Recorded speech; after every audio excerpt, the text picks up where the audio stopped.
Delhi university की एक student हूँ और मैं स्टूडेंट फेडरेशन ऑफ इंडिया से हूँ। मेरा सवाल मुफ्ती जी से है कि इस हॉल के इस कमरे में बैठ के हम लोग रेप की मोरालिटी के बारे में फिलोसफिकली बात तो कर सकते हैं, बट असलियत ये है कि रोज़मर्रा की ज़िंदगी में औरतें रेप के थ्रू गुजरती हैं और हम लोग सिर्फ नंबर्स पे इस तरह नहीं देख सकते, क्योंकि कितनी औरतें हैं इन कंट्रीज़ में जहाँ पे आप बता रहे हैं कि केसेस कम हैं जिनका एक्सेस है कि वो जाके केस फाइल कर सकें। कितनी औरतें हैं जो जिनको काम करने की आज़ादी है उन कंट्रीज़ में। यूरोप में ये आज़ादी आ गई, यूरोप में ये रूल्स आ गए, तो हम आज उसके बारे में बात कर पा रहे हैं। जी जवाब।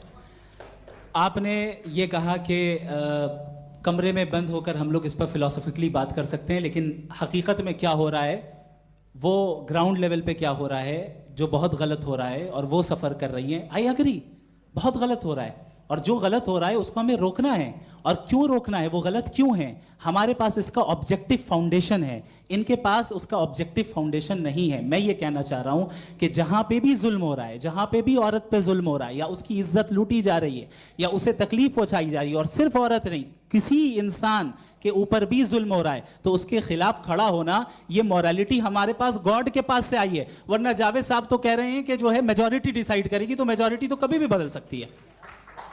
ये थोड़ी सी आपको गलतफहमी है। मैं अगर मेरे जुमले से ये मदना निकला या मैंने कहा तो ये जुमला मैं वापस लेता हूँ। ये मेरा मतलब ही नहीं था कि मेजॉरिटी डिसाइड करेगी। मेजॉरिटी डिसाइड करे तो दुनिया में बड़ी वैसे आपने कहा था ये जुमला। अच्छा हो सकता है, मैं मान रहा हूँ, बाद में रिकैप कर लेंगे। अरे एक सेकंड मैं अपनी एक्सप्लेनेशन देता हूँ।